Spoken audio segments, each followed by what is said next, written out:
Los superinversionistas, mucho más que estar comprando, están vendiendo y en gran cantidad acciones muy populares que probablemente tú tienes en tu portafolio. Las dos acciones más vendidas este último trimestre por superinversionistas fueron Microsoft y Google. En este video hablaremos acerca de varios temas. El portafolio de Lilu, las 10 empresas que más han estado comprando y las 10 empresas que más han estado vendiendo. Pero además quiero comenzar hablando de la Fed, que acaban de emitir sus últimas minutas, en las cuales asustan al mercado. Y claro, los inversionistas una vez más se alarman, porque la Fed está dejando claro un sencillo mensaje, y es que ellos van a continuar luchando hasta que la inflación descienda, hasta que estén cerca de ese objetivo que tienen, que es del 2%.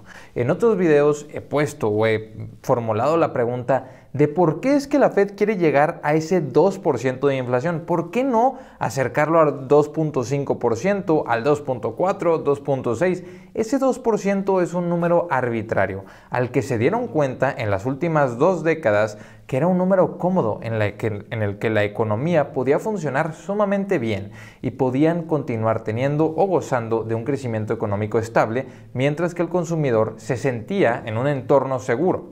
Y claro, la idea es regresar a ese número, pero la variabilidad de un 2%, un 2.4% no es muy grande, y que la Fed asegure que tienen que llegar a ese 2% exacto, bueno, una vez más, no es algo que esté escrito en ningún lugar, no está en la Constitución de los Estados Unidos y tampoco había sido el objetivo anteriormente, sino que es algo nuevo, algo de las últimas 2 décadas. Y hablando de las últimas 2 décadas, las tasas de interés están en 5.5%, el punto más alto de los últimos 22 años. Y con esto la Fed nos habla, o la Fed deja claro, de que no quieren que se repita un 1974, cuando las expectativas de la inflación comenzaron a subir. Y cuando las expectativas de la inflación comienzan a subir, hay descontrol.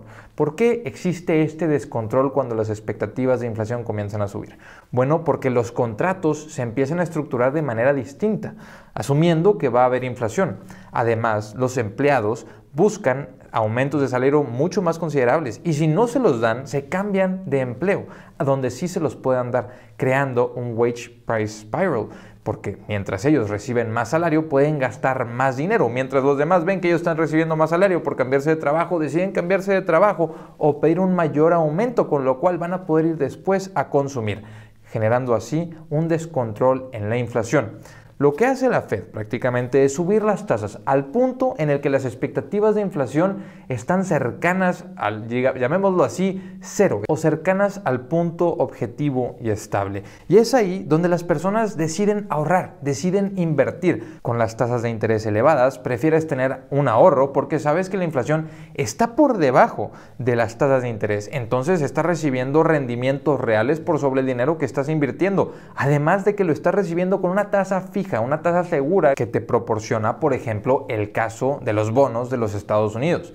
Y lo contrario sería, por ejemplo, lo que mencionábamos de 1974, cuando la inflación se disparó a 18%. Y ahí fue donde apareció este mítico nombre de Paul Volcker, la persona que decidió subir las tasas de interés hasta el 20% en los 1970s para controlar la inflación, que se había desatado porque las expectativas de inflación habían despegado, había generado un caos. Y esta fue la única manera en la que lograron bajar la inflación una vez más, en que las expectativas regresasen. Y la estabilidad tardó bastante tiempo en llegar, pero se logró. Y por eso es que hemos escuchado tanto el nombre de Paul Volcker, y por eso es que inclusive Jerome Powell lo ha mencionado. Ha mencionado el nombre de Paul Volcker en más de una ocasión.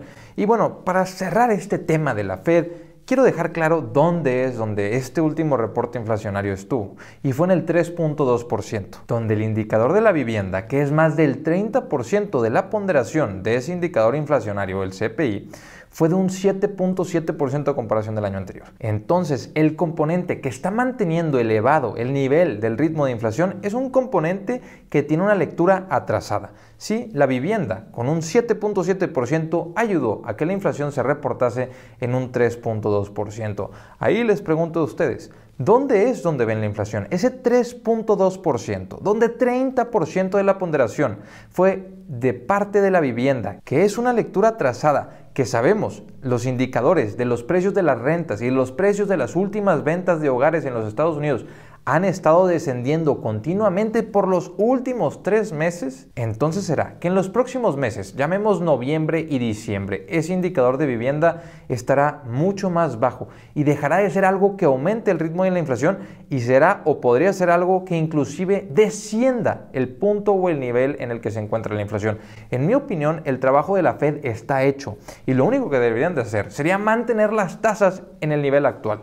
Por otra parte, las minutas de la Fed revelan que ellos están pensando en hacer o llevar a cabo más subidas de tasas, en parte por lo que les menciono de las expectativas de la inflación. La pregunta es, ¿irán a volver a subir las tasas o únicamente nos están comentando esto para mantener esas expectativas ancladas y que la inflación efectivamente continúe descendiendo en el ritmo de aumento que lleva? Además, consideremos que las commodities han estado descendiendo entre un 50 y un 70% en sus precios. Sí, no solo el petróleo, sino también el gas natural, la madera, por ejemplo. Y sin mencionar la cadena de suministros, en la cual ya vemos que los precios de transportación están de regreso a los precios que se tenían entre 2018 y 2019. La cadena de suministros, al menos en el aspecto de transporte, ya no es un problema, y con los números que se publican en China, tampoco la producción. La producción está en niveles estables e inclusive se podría hablar de que los precios de muchos artículos nuevos están descendiendo. Sí, no solamente Tesla está bajando sus precios, sino hay muchos más productos que han estado viendo los precios de venta bajar a comparación del año anterior. Ligeramente, claro que ligeramente, pero son indicadores positivos que nos permiten pensar que la inflación ha cedido y que la Fed ha tenido éxito. Y ahora, antes de continuar con la parte del video que seguramente estás esperando, permíteme mencionarte que el cupón de descuento del curso, el link está en la descripción y el cupón del curso también, vence este viernes. Es correcto, solamente quedan 2 días, el jueves y el viernes, para poder aprovechar este descuento del curso que remodelé estos últimos meses, además de que son más de 20 horas de contenido de análisis fundamental, análisis cuantitativo, cualitativo y claro, los aspectos contables más importantes para poder entender los reportes financieros de las compañías. Inversionistas, continuemos con el video, en el cual tenemos que ver varios puntos muy importantes, como por ejemplo las 10 acciones más vendidas. Y sí, probablemente te vas a sorprender con varias de estas compras y otras te las vas a ver esperado. Microsoft la adquirieron 9 superinversionistas, Amazon 8, Visa 8 superinversionistas la adquirieron, Disney otros 8 superinversionistas, JP Morgan otros 8 superinversionistas. También tenemos, por ejemplo, a Taiwan Semiconductors. Sí, mientras Warren Buffett vende parte de su posición, otros 7 superinversionistas se interesan por la posición. Google fue una de las empresas también más compradas, al igual que Mastercard. Sí, Visa y Mastercard muy comúnmente están en esta lista. Y terminamos por Wells Fargo. Por otra parte, las empresas más vendidas también son muy similares, ya que vemos a Microsoft, que fue vendida por 19 superinversionistas. Si 9 superinversionistas adquirieron una posición en Microsoft o adquirieron más acciones de Microsoft, pero 19 recortaron o vendieron por completo posición. Google fue vendida por 18 superinversionistas, Meta por 16, Amazon por otros 16, Salesforce por 15, Visa fue vendida por 12 superinversionistas, Oracle por 11 superinversionistas, UNH o United Health Group fue vendida por 9 superinversionistas y Apple también fue vendida por 9 superinversionistas. Sí, uno de ellos no fue Warren Buffett. Warren Buffett continúa manteniendo su posición de más de 50% de su portafolio de bolsa únicamente en Apple. Y aquí quiero hacer la mención y quiero hacer este contraste. Usualmente ponemos atención a qué es lo que los superinversionistas están comprando y no hacemos tanto caso a lo que están vendiendo porque recordemos, los superinversionistas pueden vender por muchas razones, porque encontraron una mejor oportunidad, porque le están pidiendo el dinero de su fondo de inversión, etc. Pero comprar es únicamente porque piensan que esas acciones les va a ir bien. Pero aquí lo importante para mí no es cuántos superinversionistas vendieron o compraron una posición, ya que cuando Meta caía, muchos superinversionistas vendían esa posición y otros cuantos compraban esa posición. Para mí lo importante es entender la estrategia de cada superinversionista para saber qué aprender. Y no podemos entender la estrategia de todos, entonces hay que elegir. a quiénes son o de quiénes son de los que tú quieres aprender. Y por eso voy a mencionar en este video, por ejemplo, a Li Lu.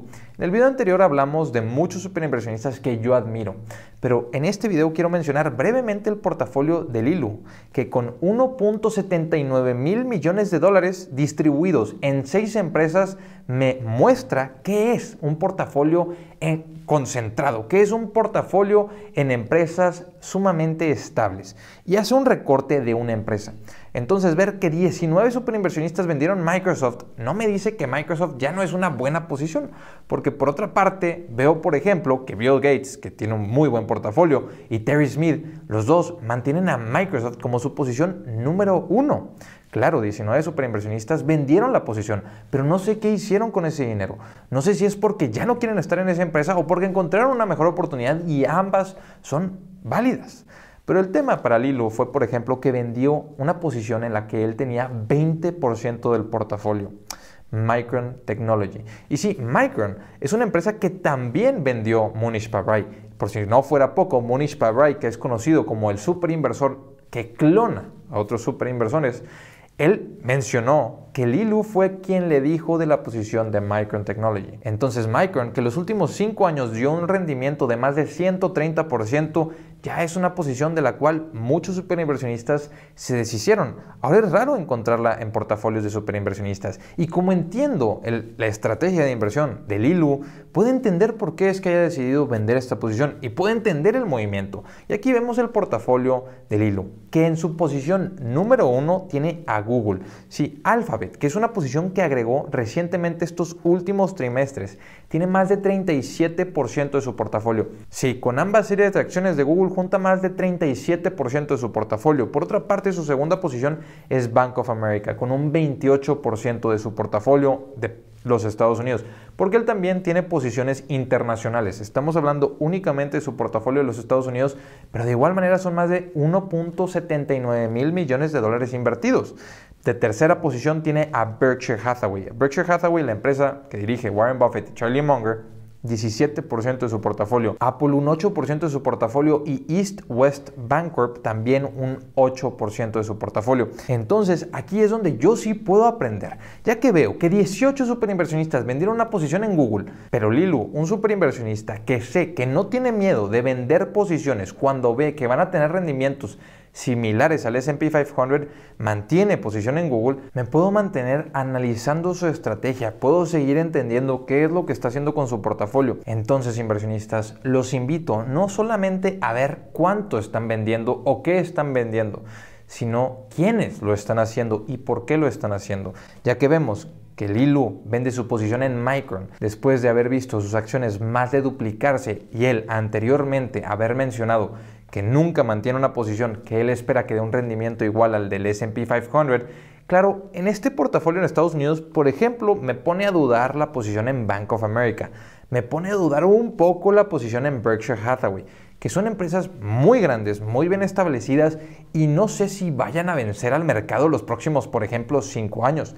Pero las palabras de Li Lu han sido claras. Él invierte en empresas que él considera, debido al análisis fundamental, que van a superar al mercado los próximos 5 o 7 años. Y cuando considera que no lo van a hacer, él no tiene miedo en vender esas posiciones y redistribuir ese capital. Lo vemos con cuánto capital agregó a Google.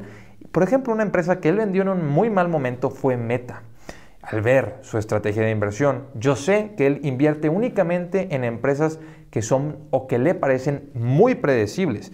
Meta dejaba de ser predecible. Entonces, en el momento en el que él vendió Meta, para mí no fue alarmante porque yo veía los números de Meta y sabía que la empresa en estos momentos y por los próximos trimestres no podía ser predecible. Mientras que Li Lu no puede tener eso en su portafolio, yo sí lo puedo tener porque tengo un horizonte de inversión un poco más largo que el de Li Lu en cuestión a este tipo de inversiones, en cuestión a inversiones tecnológicas. Por ejemplo, él es alguien que cuando ha dado lecciones ha mencionado usualmente que es muy importante el saber cuándo vender una posición para no venderla muy temprano. cosa que únicamente aplica si puedes predecir o si tienes una idea de cuánto va a generar la empresa en el futuro para saber si vale la pena o no vender esa posición. Inversionistas, por eso es que hablo de los superinversionistas y de sus estrategias, más que de qué empresas están comprando y qué empresas están vendiendo en general los superinversionistas. ¿Qué es de lo que más me preguntan? ¿Habla de lo que más se compró o habla de lo que más se vendió? No tienes que ir a específicamente hablar de cada superinversionista. Pero yo les digo lo contrario. Lo más importante es hablar específicamente de las estrategias y de los superinversionistas, porque ahí es donde nosotros podemos ver y aprender a cómo construir nuestros propios portafolios y generar las mejores tesis de inversión. De hecho, tengo un módulo específicamente hablando de superinversionistas y sus estrategias en mi curso de inversión. Entonces, inversionistas, hasta aquí les dejo este video. Nos vemos en la próxima. Hasta luego.